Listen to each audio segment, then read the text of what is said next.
I remember the exact moment I felt my chest tighten, the instant a single text shattered the ordinary rhythm of my day. It was from her. "Don't be controlling. I'll do what I want." The words were cold, sharp, and for some reason, they cut deeper than I expected. She wasn't asking me for permission. She was mocking the very idea that my feelings mattered. I had asked her not to go on a weekend trip with her male best friend. Just a small favor, a simple request, not a cage. But to her, it must have been an affront. At first, I tried to brush it off. I told myself I was being paranoid, that I was overreacting. She was always friendly with him, yes, but nothing beyond that, I thought. We had trust, or at least that's what I believed. But the first subtle signs of unease began immediately afterward. Calls went unanswered for hours. Texts were short, clipped, and sometimes deleted before I could read them fully. She laughed more quietly on the phone, hushed her conversations, and suddenly, every glance she gave felt secretive. I started questioning myself first. Was I being jealous? Was I imagining things? I replayed every conversation, every gesture, looking for proof of my own overreaction. I remember the night she would stay out later than she said, the time she said she was in bed, but left her phone in the living room buzzing in silence, notifications I couldn't see. I convinced myself I was just insecure. Maybe I was. Maybe I had no right to ask. But suspicion is like water, silent at first, but over time, it seeps into everything. The unease became gnawing. Then came the small, impossible-to-ignore inconsistencies.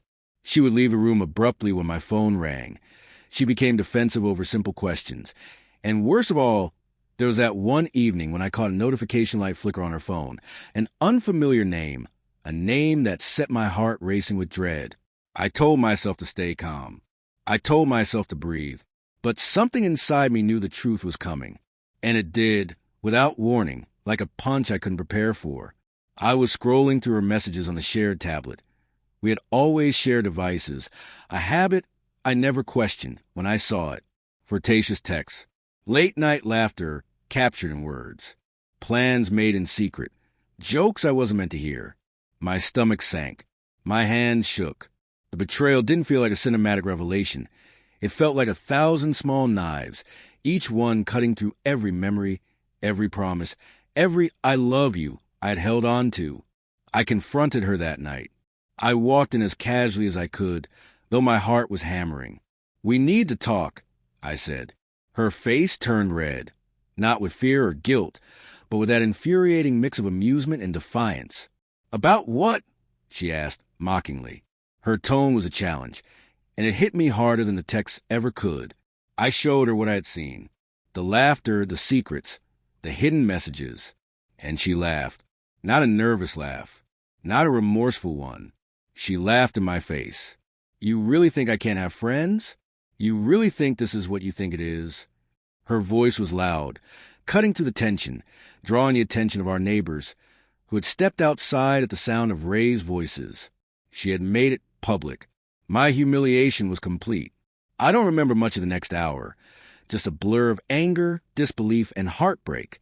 The weight of betrayal presses differently when it's mixed with humiliation. I had loved her, trusted her, and now everything felt fragile, like a vase smashed to pieces on a cold kitchen floor. I wanted to yell, to beg, to plead, but I couldn't. Not anymore. The days that followed were quiet but unbearable. Every memory of her, the way she smiled, the small kindnesses, the shared moments, became tinged with doubt and betrayal. I found myself replaying simple scenes in my mind. Her hand brushing mine on the couch, her whispers of encouragement during late nights at work. Every gentle gesture now felt like a lie, every laugh a hidden secret. I tried to reach out, to salvage a fragment of trust, but each attempt was met with excuses, deflection, and the same cold laughter I had seen that night.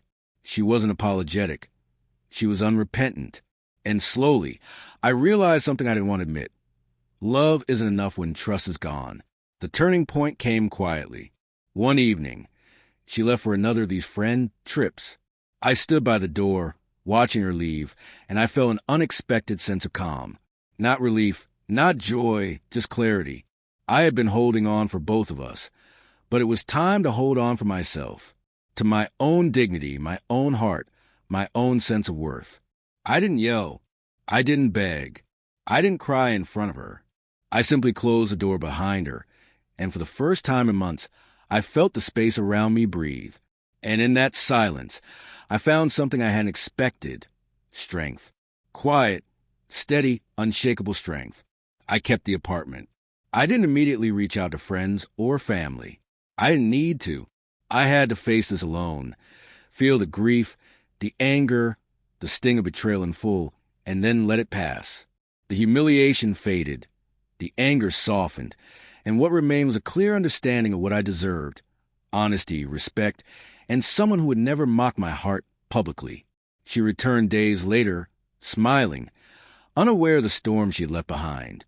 I met her in the doorway, and for a moment, there was that old familiar spark, the memory of what we had shared. But I didn't reach for her. I didn't speak. I simply watched, and then I let her in, not into my life, but into the past. The last words I said to her were quiet, almost imperceptible. Goodbye. And in that single word, I reclaimed everything she had taken: my dignity, my peace, my self-respect.